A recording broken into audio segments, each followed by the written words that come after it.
Well, I want to welcome you to today's conversation. I'm very excited about our guests. Typically, when I have a guest come on, I bring someone on that is someone who's an expert in a certain area, and usually not someone who's so close to me and someone who's just such a great friend. But today I've got not just someone who I would consider an expert, a teacher, someone who's very qualified to have this discussion, but this is also someone who's one of my very best friends in the whole world. Actually, he was my best man in my wedding, Fenton Gardner. And Fenton is an evangelist for the Cornerstone Church in Duluth, Georgia, in the suburbs of Atlanta. He's been serving in the full-time ministry there since 2018. Prior to that, he worked part-time in teen ministry and campus ministry at the Northview Church in Roswell, Georgia, while working full-time as a Spanish professor at the University of Georgia, North Georgia. Fenton received his bachelor's degree in international affairs and modern language from Georgia Tech, prior to acquiring a master's degree in romance languages and literature from the University of Missouri, Kansas City, my alma mater. He speaks fluent Spanish, Portuguese, and conversational French.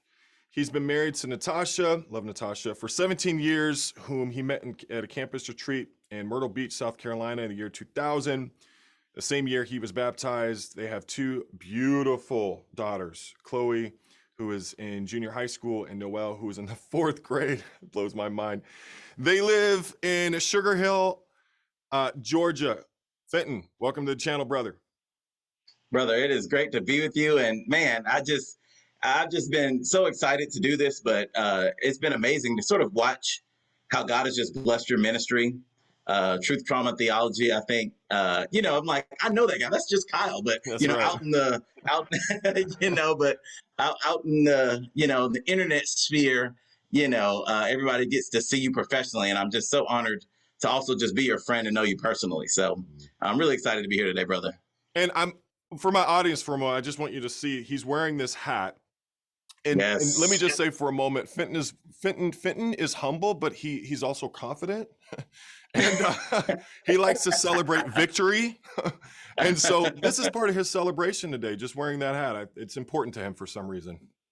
Chop on, to see the Braves break the Atlanta curse was phenomenal. Particularly, there was a very beautiful touch to this story for me, them beating the Houston Astros, because I was actually at the Super Bowl when the Falcons lost to the Patriots in Houston. Wow. And that was a heartbreaker, and just, part of the Atlanta sports curse that the Braves finally broke. So, yes, I am celebrating. I've got lots of A hats, and I am always representing my city to the fullest. Always. We Yes. used to joke back in the day that everything would always come back to Atlanta. Oh my goodness. Matt, tell us a little bit about your conversion and why you went not just into the ministry, but also to pursue a research degree.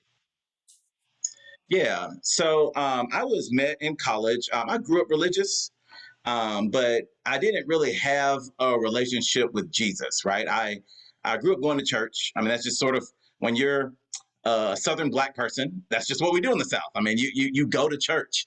And so it's just definitely a part of my culture, my upbringing. I'm so grateful that my parents always took me, and it was an important part of my life. But, in a lot of ways, I was one person on Sunday mornings and a very different person the rest of the week. But when I was in college, I got met on the campus of Georgia Tech by a guy by the name of Charles Mundy. He was a member of a church called the Atlanta Church of Christ, and he invited me to study the Bible. And it was the first time I'd ever sort of studied the Bible in that way. And it just blew my mind. I learned what it really meant to be a follower of Jesus, a disciple of Jesus. And I realized it's not about what you do for 2 hours on a Sunday or the language you speak or the clothes you wear, but it really is about being a committed follower of Jesus, every day and submitting to the lordship and kingship of Jesus. And so I was baptized in the year 2000. That was the summer between my freshman and sophomore years. And very early on, actually, even before I got met and, became a Christian, when I was at the church I kind of grew up in, I actually believed, and I still believe it's true, that they got to put a calling on my life to preach.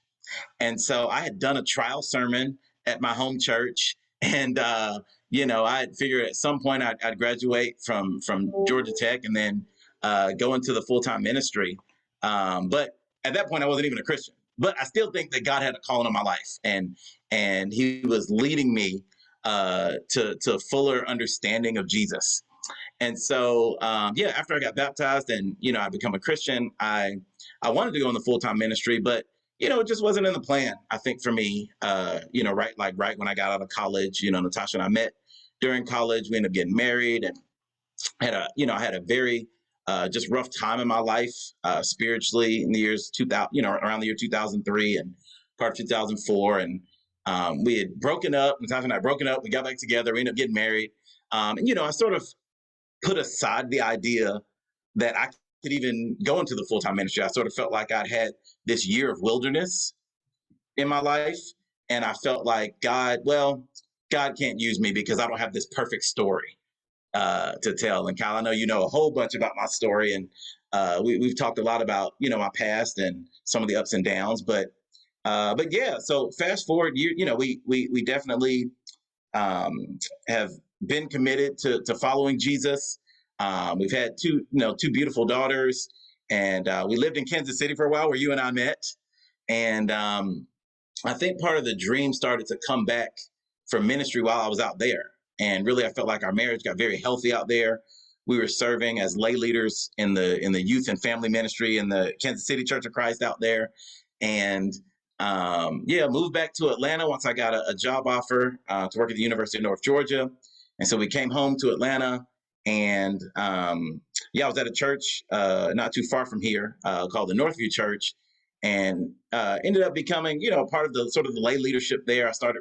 I got the opportunity to do some share for communion and preach some sermons, and I was on the leadership team over there. And yeah, I really started to truly dream for ministry there while I was at Northview. And the full-time teen minister decided to leave the ministry and get a secular job. And so I took over his role, but I was still working full-time as a Spanish professor. And I led the teen ministry over there for a year. They hired a full-time couple at the end of that school year. And then I worked kind of trying to build a campus ministry over there.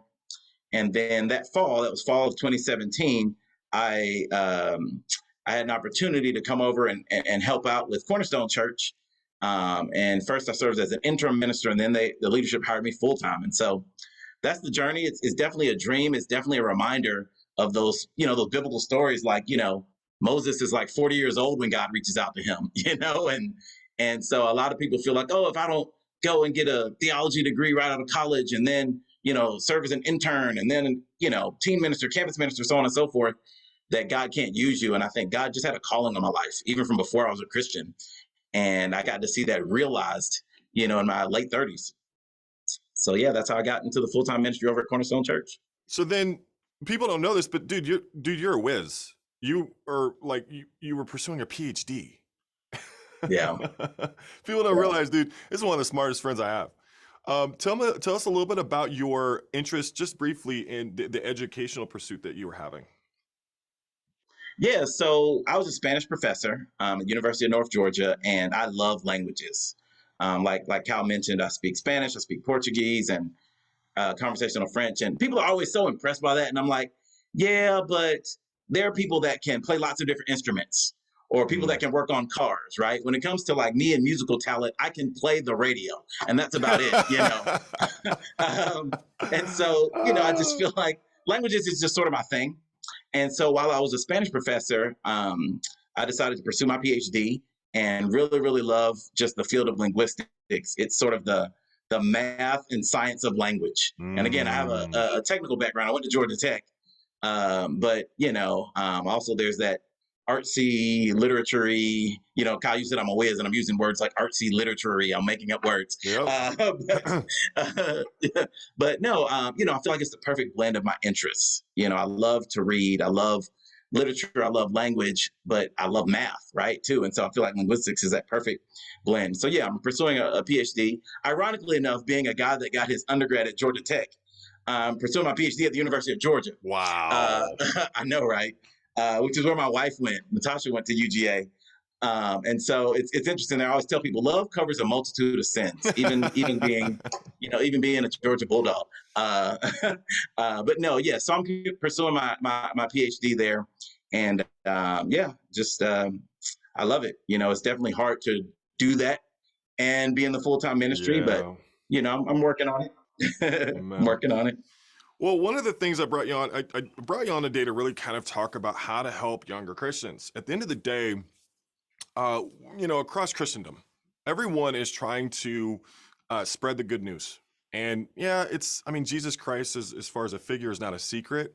But like you were saying, as far as the personal knowledge and really walking with Jesus, that can be something that a person doesn't have. And so we want to help as many people to have that.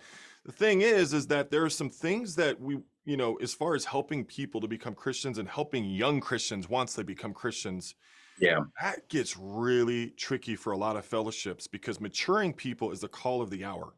Very Hmm. difficult to do. And I'm wondering, just as a minister, an evangelist, have you noticed that has affected people, as far as wanting to study the Bible and wanting to pursue God? Has that been an impetus for people?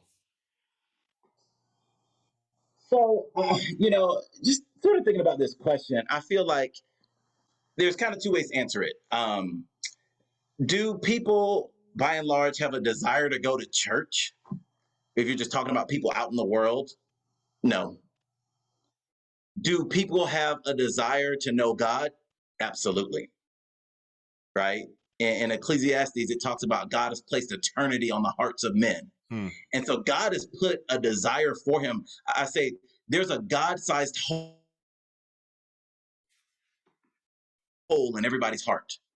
And people try to fill it with all things, right? With career, with money, with relationships, right? And so that desire is still there for people. But are there challenges, with this pandemic? Yes, I think there are people out there that are afraid about congregating in groups, and so yes, Hmm. there has been, I think, less of a desire maybe for people to go to church. To answer your question about things going on, with politics and race, I think with a lot of young people, particularly, there's this belief. You hear it all the time. Well, particularly evangelical churches, and if we're going to be frank, when young people sometimes think of like majority white evangelical churches, they think, oh, they're racists Hmm. or they are this, right? And that's not, I find that to be not necessarily true, but that's the perception. And so, based on some of the things that people have seen uh, in the news, based on what I think are repercussions of seeing, Barack Obama be elected president, followed up by Donald Trump be president, Hmm. right? Two of the most, I think, polarizing presidencies in our history. But truth is, every presidency is polarizing, right? You're always going to have people that disagree. But there was I think, a particular um, touch to those presidencies. It set off some nerves, Hmm. right, on both sides, right? Barack Obama's presidency set off some nerves on the right, and Donald Trump's set off some nerves on the left, right? And so young people have grown up sort of seeing their parents talk about politics, talk about race, and seeing Christian parents and some of the things that they've said, right? There's out there definitely, I think, a hesitancy to say I want to go to it, because if that's how my parents feel, that's how they talk at home, and they go to church. I don't want to be any part of that, Hmm. right? And I think that can be on both sides of the aisle, whether you're conservative or a liberal.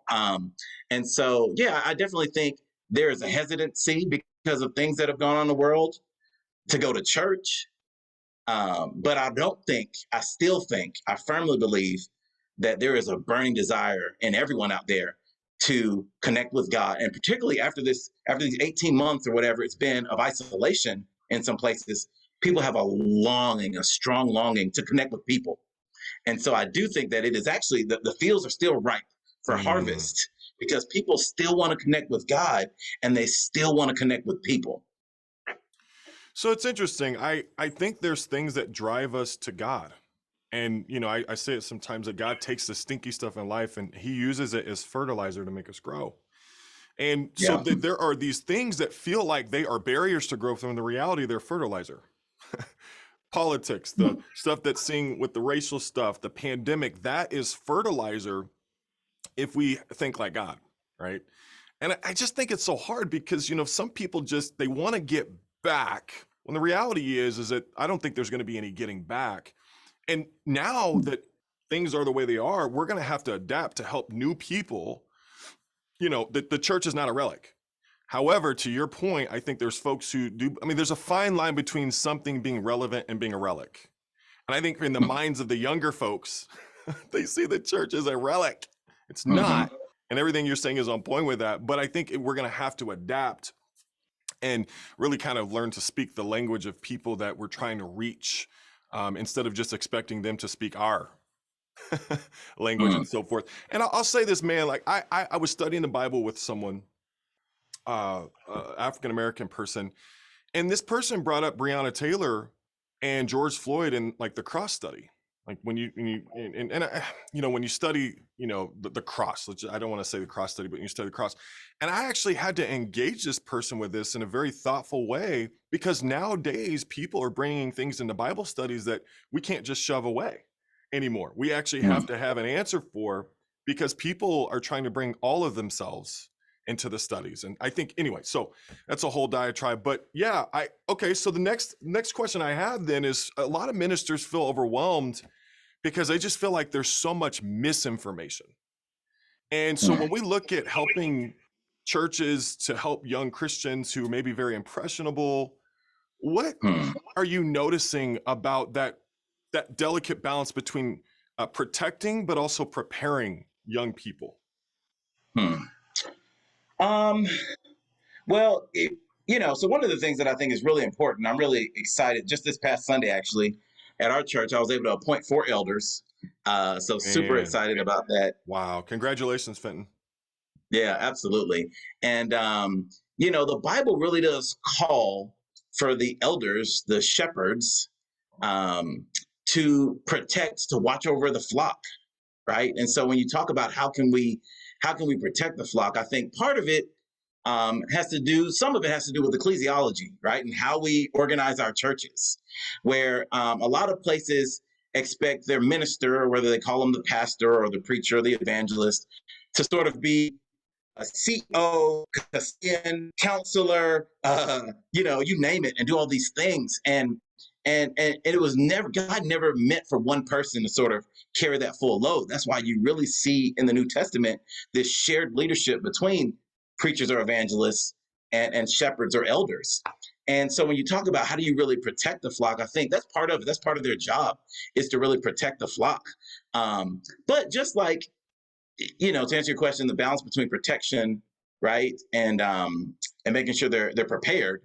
Um, it's just like with any parent, right?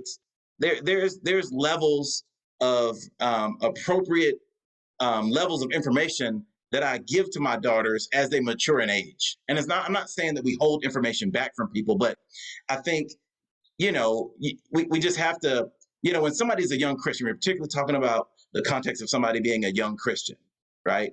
There are certain things that I think are basics, right? There are basics of Christianity. I like we refer to at our church the core ones, Ephesians 4:4-6, right?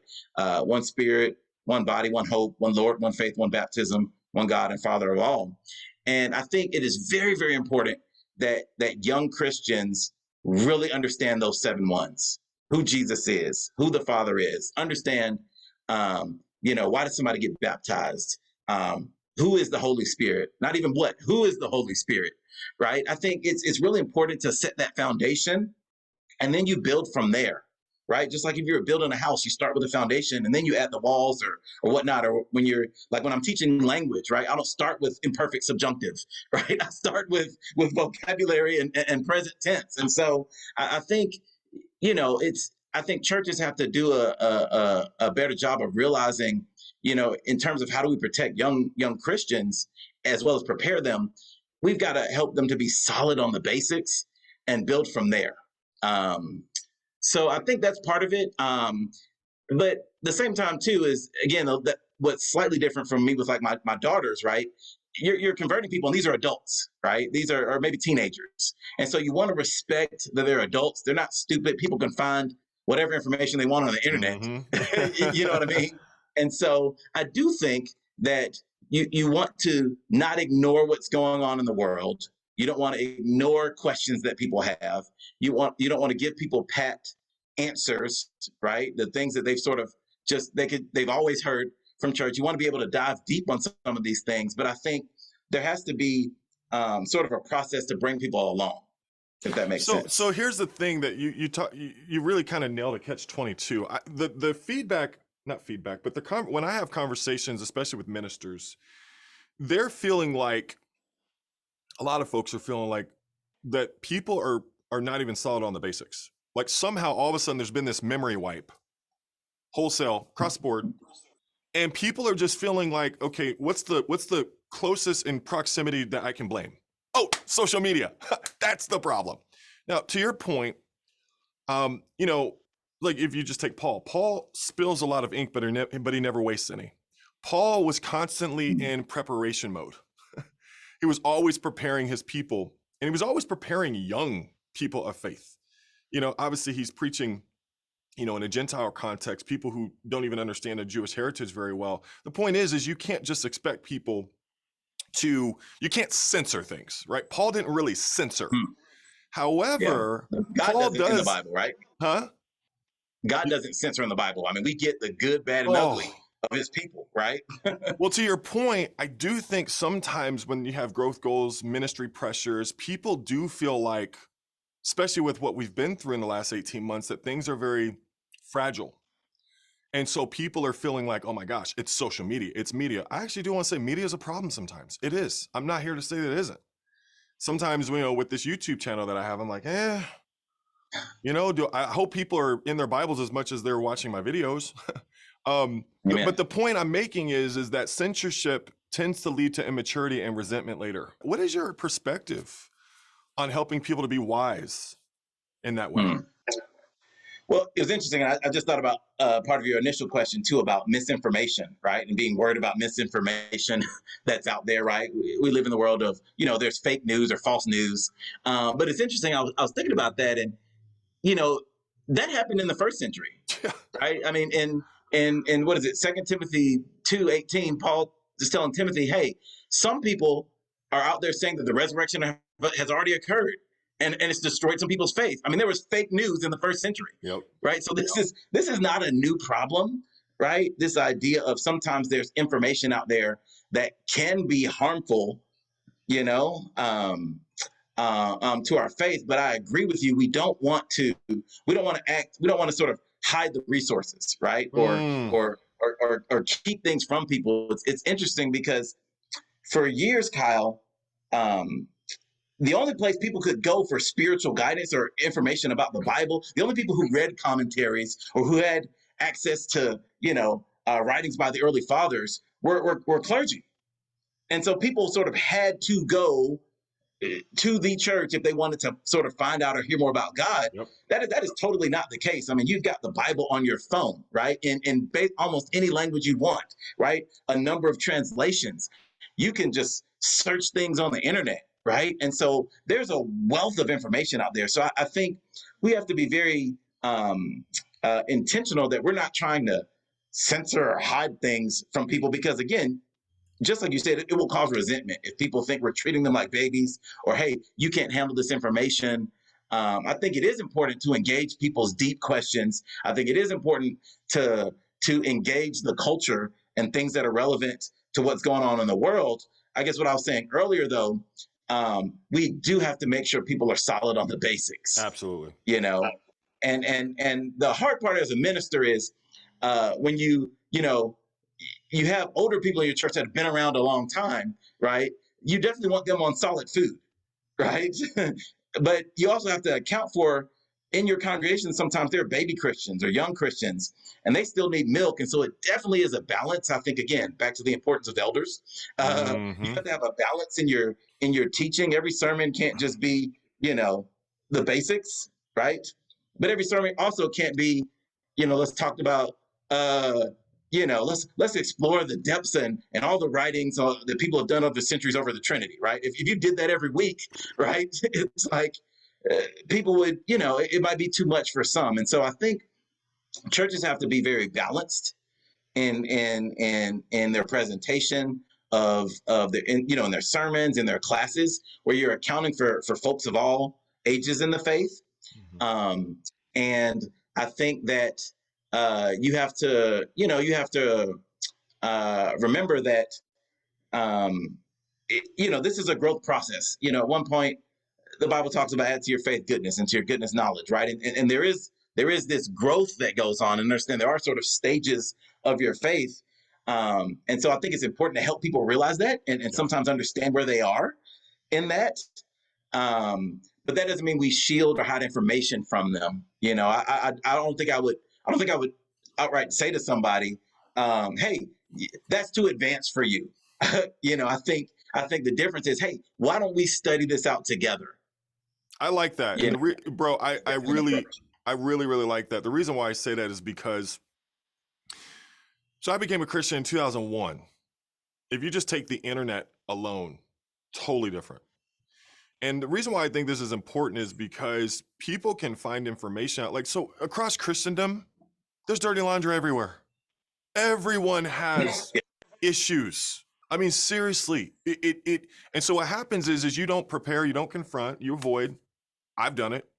Someone goes and reads something, and they're a Christian, young, and this happens so many times. They're a baby Christian, and they'll go and read something. They're like, "You didn't tell me this. You didn't," and so you didn't tell me this, and now all of a sudden I feel finessed. And now I Mm, have this, and sometimes what happens is people just kind of skip over it, but it hangs out for 10 or 15 years.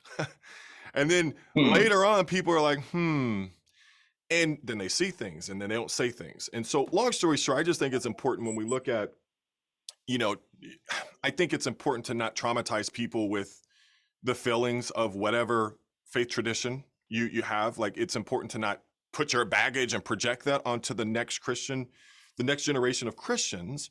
And we also have to be very real with them. Is there anything else you want to say with that before we go to the next question? just in the same way that people can find information, at the touch of their fingertips, I think it's also important when you talked about protecting young Christians. One of the things that I think is really important there is, again, relationships.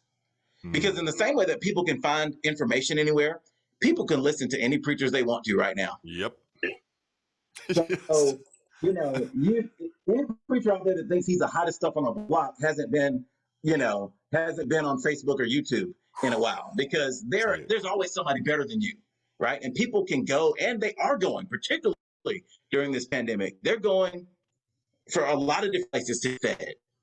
And so, one of the things, Paul, you talked about Paul, and what he told Timothy is, Timothy, you got to watch your life and your doctrine. And Mm. so, people can get teaching from a lot of places now, but we also have to, one of the things I think that can help in terms of the protection and preparation of young people is the life aspect too, is being involved in their lives, um, is really, really um, partnering with them, walking with them as you both walk with Jesus. Mm. I heard somebody once say, if I'm walking with Jesus, and I'm holding Jesus' hand on one side of me, and I'm holding this other person's hand on my other side, eventually the two gonna meet. Mm. you know, and I think that a lot of older Christians need to go after helping younger Christians to grow and to mature in the faith. I was at a conference just a couple weeks ago, and these two young guys got up, and they were the last speakers, and one of them was just sharing about just the importance of people that have poured into his life. And it really, Callie, made me think about, in John 10, Jesus talks about, I'm the good shepherd. I lay down my life for the sheep, and how the hired hand runs away at the first sign of trouble. And so it made me sort of think about this. There's sort of a couple of levels of engaging people from a church perspective. One is, and I think this is sort of the hired hand model, when you just say, come and see our show. Just when you have the attitude of just come to church, just Mhm. come, and the goal at the end of each sermon is, I want you to come back next week. Like, that's gonna be shallow, right? People need relationship too, right? And I think that, the next level up is almost like when somebody's a mentor. And this is one of the things one of the young guys said at this conference. He said, a mentor says, come and meet me. which is great, right? Hey, let's have an appointment. Come, let's have coffee. Let's talk about life. But a shepherd, or this conference was about disciple making. A shepherd or a disciple maker says, "Come and follow Jesus with me." Hmm. And so there's a difference between just come meet me, because the young person ends up just becoming an appointment on your calendar Right. each week. But come and follow Jesus with me is more like, hey, I'm going to a football game. Why don't you come with me? You just get to see what Christianity is like in normal everyday settings. You get to see me follow Jesus, right, in normal aspects of life. Or, hey, I'm going to be doing yard work. You got some time Saturday morning to come over and help me, rake some leaves and you just can talk about life, right? You can talk about Jesus. And it becomes a natural part of our lives versus, I think some people have a mentality of, and there's nothing wrong with having appointments and having regularly scheduled times, right? Where you just get together and we're just gonna, okay, it's our time each week, and you're gonna open the Bible and tell me what's going on in your life, confess your sin, and then we're gonna do it again 7 days later, right? And so I think going from being just a mentor to being a shepherd, a disciple maker, right? Where you tell people, come follow me with Jesus. You help younger Christians to see what it means to follow Jesus in all contexts of life, not just in a church setting or in a Bible study setting or in a one-on-one appointment setting, but your whole life. Paul said we were delighted to not only share the gospel of God with you, but our lives as well. He talks about in Thessalonians. And so when you talk about protection and preparation of the next generation of younger Christians, I think that is an important aspect of it. Is not just saying come to church. Okay, the goal is just to get them to church. No, or not just saying, hey, even one step up, meet with me every week, but saying walk with me. You You know, know, I really appreciate what you're saying, because first of all, you are able to say it because this is what you do for a living. Most people who are listening, they can't say they do this for a living. So I'm actually very appreciative for how candid you are, and you're very qualified to be able to say that. I think one of the things that you're saying that I think is so important is the relational aspect. Relationship is a contact sport. And, people need 360 relationship. And I find that with young Christians, one of the vulnerabilities that people don't realize, I think sometimes is they give up there's a sense of community loss. I remember when I was studying the Bible, I don't share this very often with people. But I remember I was studying the Bible, and there was a particular Bible study that we were having about like the church. And and I'm a senior in high school. Developmentally, I'm 18 years old. I'm still developing. But I remember this moment where they're like, okay, so you're going to come here now. And I was like, internally, but also externally, I kind of was like, wait, so what about going to and what about other communities and all these types of things? And I think that what I ended up realizing, and dude, I have an amazing family across so many fellowships. Like, I really do. yeah, But there was this component that I realized much later that, oh my goodness, this becomes my community. Okay, that's huge. Sociologically, psychologically, spiritually, that's the incredible implications. There are some people who, when they become Christians, let's say they leave Islam, they got nothing possibly. You become everything to them. And when someone becomes a Christian, that they're in a very vulnerable state. There's a lot of things that I had a couple interviews. One of the interviews we talked about, especially when it comes to kids, is they're still figuring out their conversion well into their 20s. Like when you baptize a teen, they're still figuring out what it means to be a Christian at a very basic level for years. And yeah, so I just think, we have to take the long view on people. And I think the communities that don't take the long view on young Christians probably aren't going to have those young Christians in their community for very long. You have to mm, take, and I just want you to think for a moment, with you and I, we have crazy stories. yeah, We thought when we became Christians, we were so idealistic and things were going to be this way and that way, and life hits.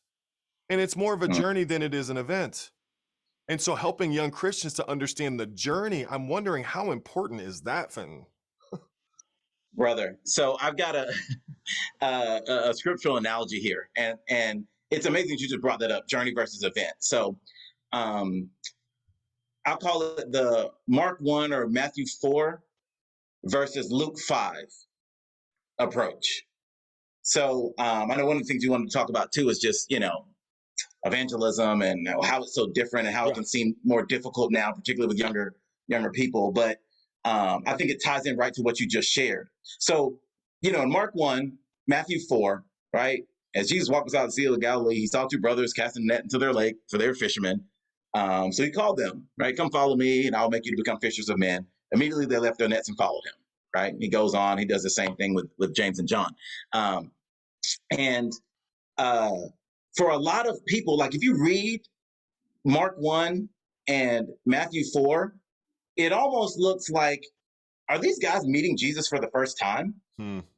And so these guys literally left everything, left these jobs. James and John left their father in the boat with the hired men for an almost random preacher that was just walking by. And I remember just when I studied the Bible, it was such a radical call. And for me, it absolutely, I got it. Like when I studied discipleship for the first time, it changed my life because I had never been taught that in the churches I was going to growing up. It was almost like just come be a pew sitter. Excuse me, pardon me. But the call to discipleship of Jesus was radical. It was, man, are you willing to leave your nets right now? Immediately, without delay, right? Those are the type of words that were very much emphasized and that are emphasized in that Mark 1 version and that in the Matthew 4 version of that of the calling of the first disciples. And I think for me, because I grew up in a church context, I grew up having already been, I grew up having gone to church. I knew a little bit about the Bible. Again, at that point, I had already sort of thought maybe one day I'd be a preacher. And I think there are a lot of people that are maybe still out there like me that, I studied the Bible in 2 weeks and got baptized, Kyle. Like I got it. This is not my life. I was a big religious hypocrite, but I wanted it to become my life. I wanted to be a disciple of Jesus. And so I already sort of knew a lot of things about Jesus, about church. And I just realized my doctrine was off and my lifestyle was off. And so as soon as I sort of found truth, I was like, all right, yeah, I'll sell everything. Here, I'm going to buy that field. Um, I think for a lot of young people today, you talk about event versus journey. Mark and Matthew take almost an event. They summarize the calling of the first disciples. But if you look in Luke's account, it's amazing. Luke gives you a little bit fuller detail, and even going back to Luke chapter 4. So Jesus had moved down to Capernaum and was teaching in the synagogues there. He had healed a man, and it tells you in Luke 4 he goes to Simon's house, to Simon and Andrew's house, and he heals their mother-in-law. And so at this point, we get to Luke 5. They've already probably seen and heard Jesus preach in their synagogue in Capernaum a few times. He's done some miracles. He's healed some people. He's cast out demons. Oh, and on top of that, he's healed Simon's mother-in-law.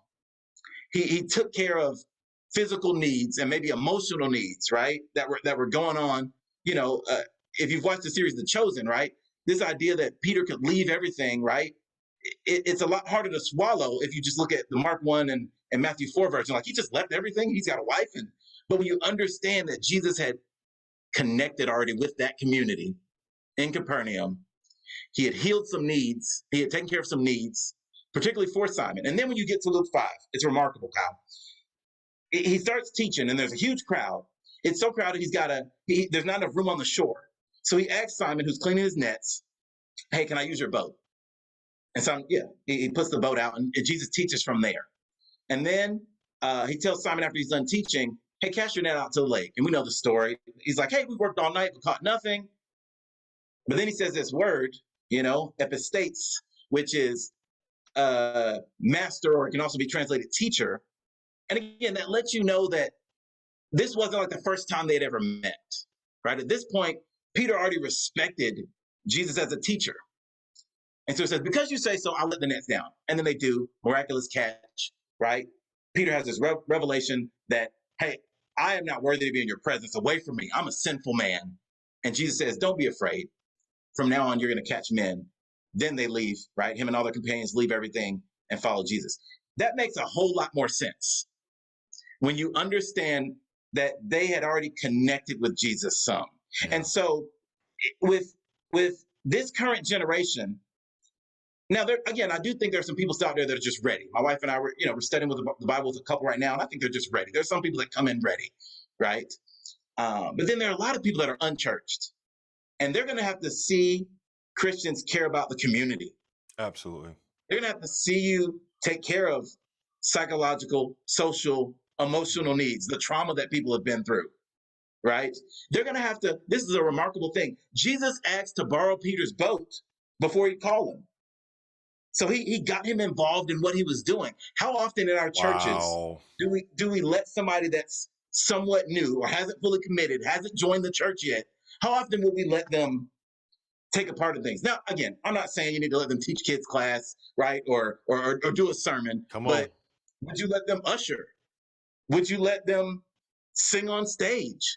Right? Would you let them serve when you're going to like how involved do you let them get even before they've made that call? And I think Wow. this newer generation is going to need a Luke 5 approach where there's a built-up relationship so that when you Mm. make that call, it's like, yeah, I'll leave everything for Jesus. Look at who he is. Look at who his people are. Look at what they're like. You know what? And so I just think that when you talk about um, journey versus event. I think we need to take a Luke 5 approach with people with this next Wow. generation and really allow them to be involved in things maybe before they fully committed. We've got to build relationships with them before we make that call. So I think that hopefully that answers your question, son. That's quite impressive. I honestly I love not just the scriptural aspect that you do, but the what you bring out of that is so relevant. And I actually haven't heard anyone else say that, Fenton. And I mean that, dude. I so appreciate that from a scriptural perspective. And so anyway, let me just kind of play devil's advocate though, because I totally agree with you. And I love this. I think some people, especially the builder generation, who their conversion narratives were fairly like I want to say static, but there's just so many people who maybe they were in the campus ministry and just the life stages. So many of many people in the builder generation and baby boomer generation, they have a very similar conversion narrative, and it's kind of this like I want to say grit theology based, but it's kind of like this: obey at once, right? Mark, people don't realize Mark is 16 chapters. He gets to the point real fast. Yes. Luke takes his time.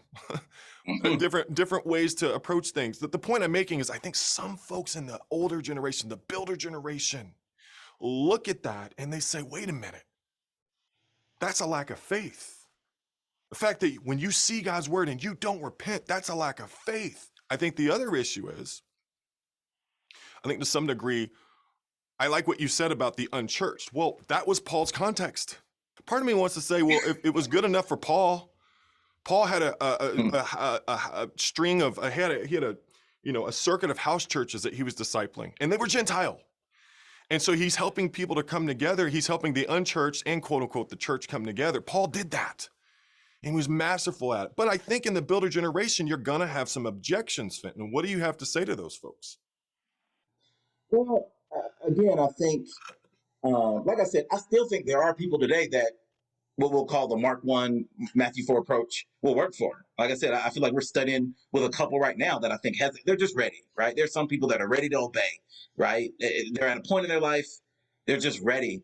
And so I think it can't be a one size fits all, which is what I think, somewhat like when we study the Bible and I said the builder generation, the way that church was approached for many years is, hey, there's this one way to sort of do things, and I think like we said earlier, because of access to information, because of this younger generation, again, they've had phones from elementary school, right? Smartphones since they were in elementary school. They're just different. They have a different cultural context than previous generations did. And so I think I would just say to them, if you want to point your finger and say that's a lack of faith, right? I think I would encourage them to say, man, let's go back and really look at some of these stories of how God worked over time with Absolutely. people, right? Over and over again. I mean, Moses literally gets the initial call at 40, but he doesn't lead the people till 80, Right. right? So there's a 40-year difference between when God first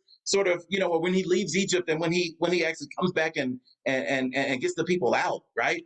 When you look at Jacob before he's renamed Israel, right? God worked with him, right? And so and again, I didn't make up this phrase. God doesn't call the qualified. God doesn't call the qualified. He qualifies the call, Absolutely. Wow. right?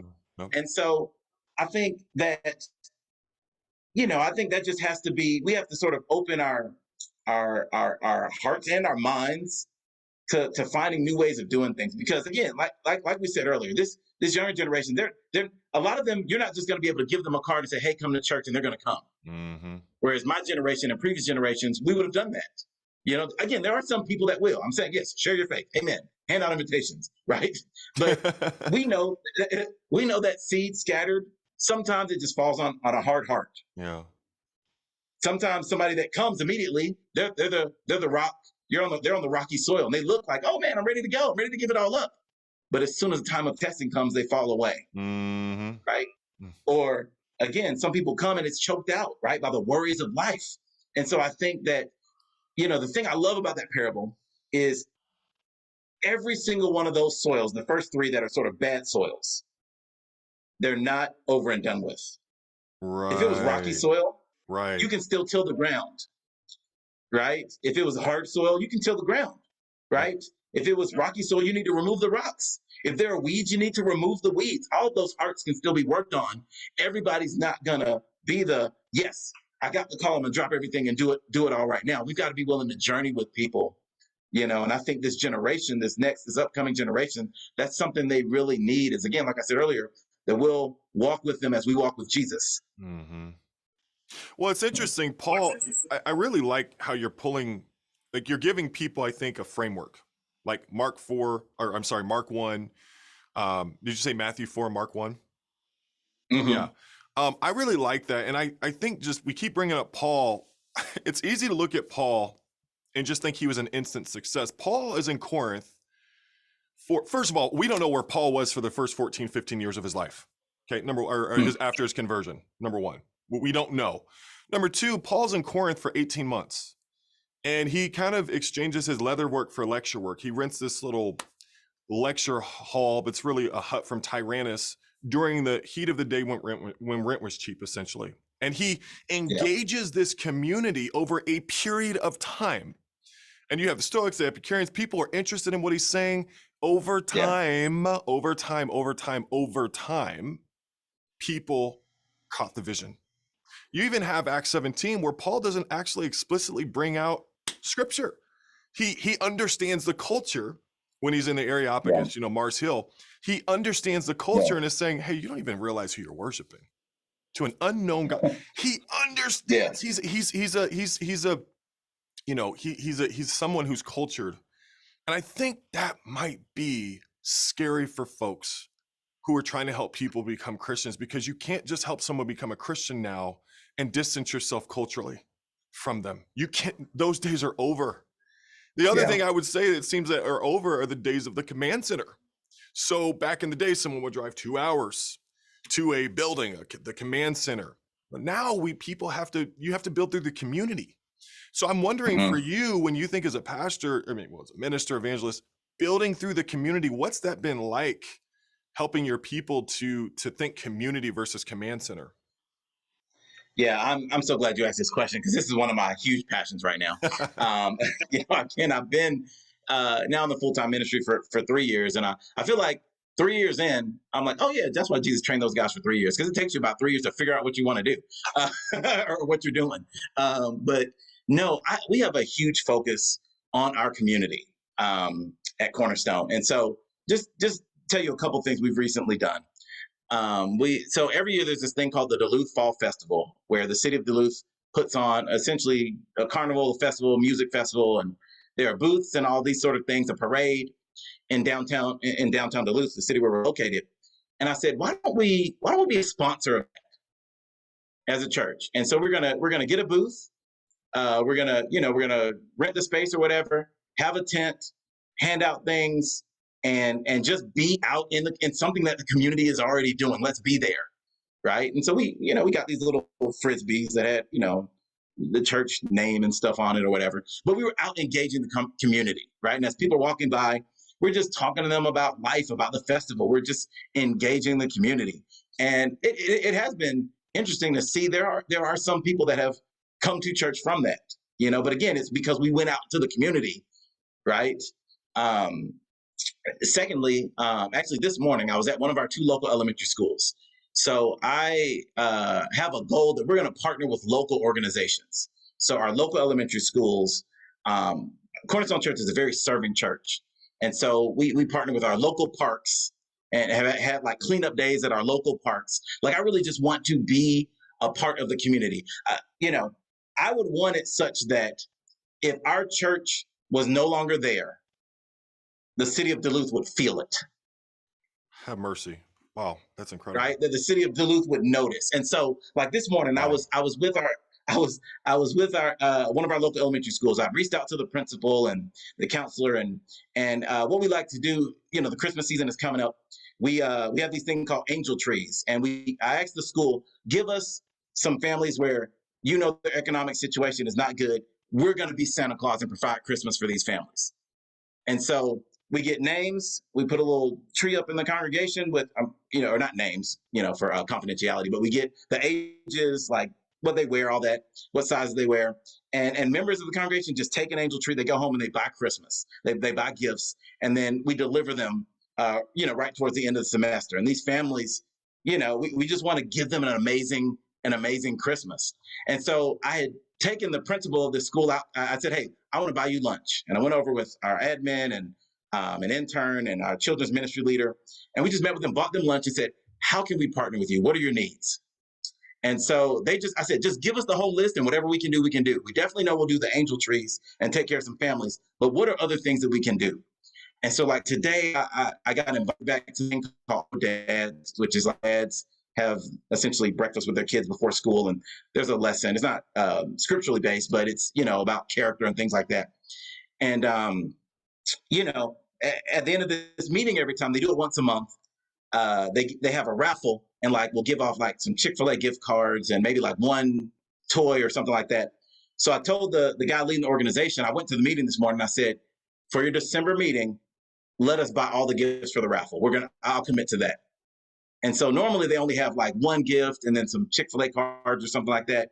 We're gonna get like I don't know, 3 to 4 just awesome gifts to make this event just really remarkable for these kids, and again, it's just partnering with the community. I'm not gonna get to go in there and say, hey, come to our church, right?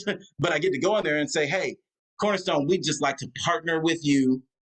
We'd like to partner with you, and hey, we want to buy these gifts for these kids. And so just doing things like that. The schools say, hey, we need coats, or they say, hey, we had a teacher that just quit, and so their classroom, nobody's organizing their Christmas party. Can y'all take care of that? And so it's like, yep, hey, send out an email to our small groups, to our life groups. What life group would like to adopt this classroom and take care of their snacks, their drinks, all that stuff for their Christmas party?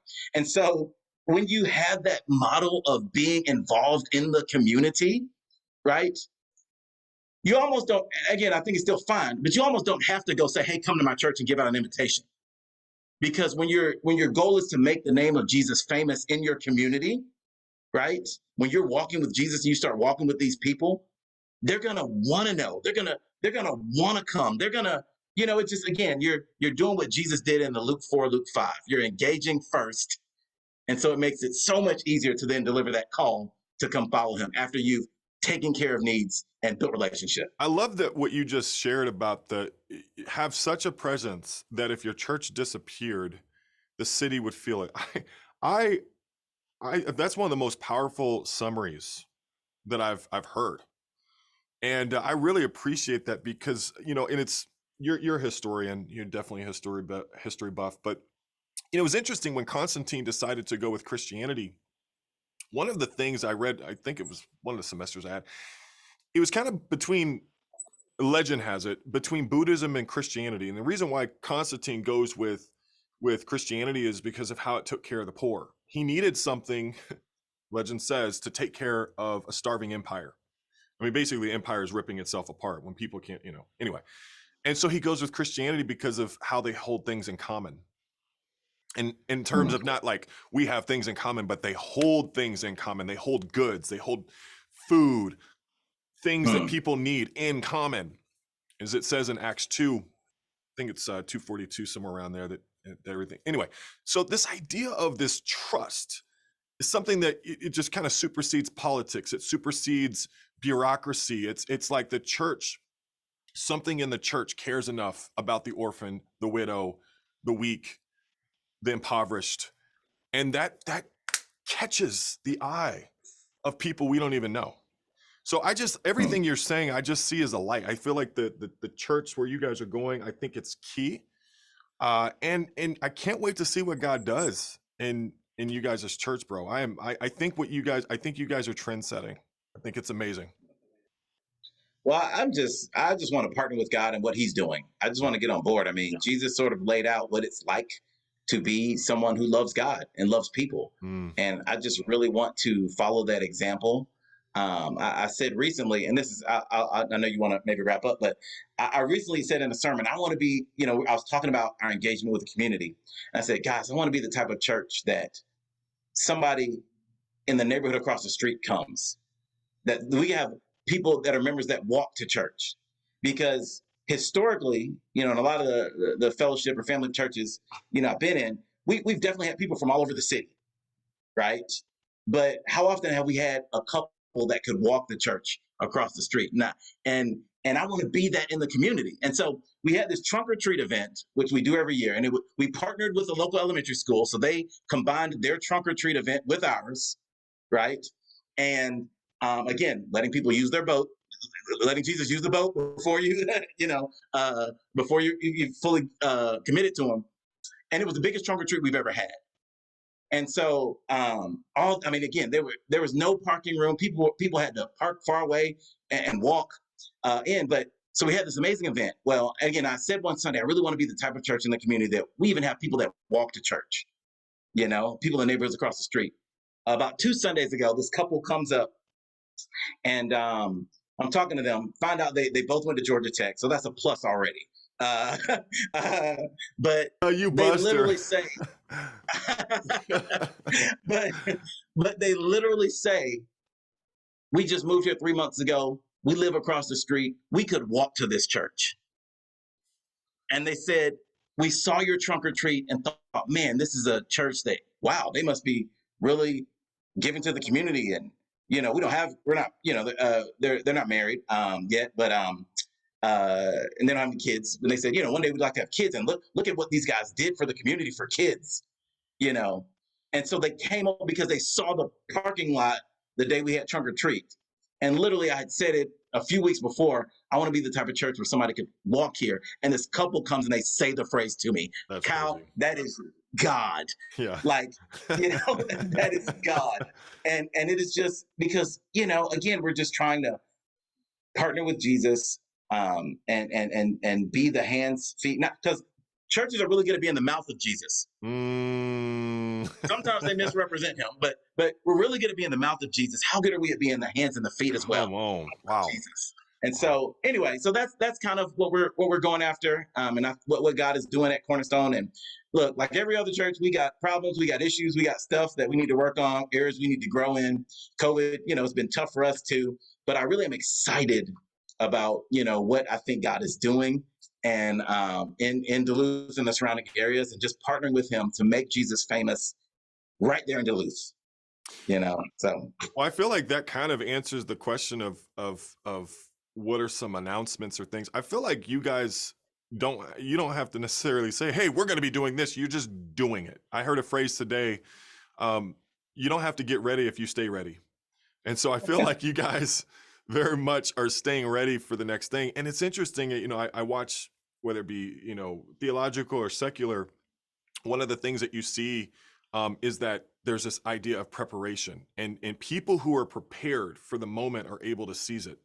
And I feel like because of the culture that you guys are cultivating, there could come a time where, I mean, God's flower bed could really bloom in you guys' church in a very significant way. But it comes because you got years of preparation sometimes. And I'm sure for you as an evangelist, and even now just with elders that you just appointed, that's been years coming. I mean, we have to think almost decades in terms of the lifespan of things. So anyway, is there anything you want to share with us? I want to open it up. Is there anything you would like to leave us with? No, I mean, I said just pray for us. Okay. Just pray for us at Cornerstone. I'm really excited about. We had 4 elders appointed, and those men and their wives are remarkable. I'm so just thrilled to be able to partner with them, and leading this church. So yeah, I mean, I just pray for us with this new chapter in Cornerstone's history. Having both evangelists and elders is I'm so excited about it. But yeah, I mean, just like I said, just pray for these Christmas service opportunities, with the local schools, and that God will just open doors. God will just open more and more doors for us, as we try to do things like I said, partner with schools and parks. And I went to a Rotary Club meeting, just to meet community leaders. Being a part of the Duluth Fall Festival this year, I was just meeting other leaders in the community. And so I just say, I encourage other churches to see how you can be more involved in your community. And yes, absolutely, food pantries and things like that. And we do that sort of thing as well, but also just other ways you can just partner and just go to places and say, how can we help? um I did want to ask you, what are you because you're the man, what are you I don't reading know right about now? I'm that. always I'm always on the lookout for great books, good stuff. I think I shared with you, I read, I've recently come across Matthew Bates, who did Gospel Allegiance, Mm. and he's got a shorter version called the Gospel Precisely. That's the one I've Uh, heard of, is the gospel precisely. yeah, so really, really good stuff. I'm reading Emotionally Healthy Discipleship, but I just want Ooh. to see what you're reading right now. Well, actually, let me ask you Um, a question. Well, I got a ton, but that emotional healthy discipleship, I actually like to put that down in the link. Who wrote that book, Emotionally Healthy? yeah, so it's Pete Oh, Scazzaro. Hmm. he's written a And lot of books around that. Yeah. yeah, and I literally just started at the recommendation of one of my elders. And so I think so far it's been really, really good. He talks a lot about how we like to separate, like basically we say emotions are bad, Hmm.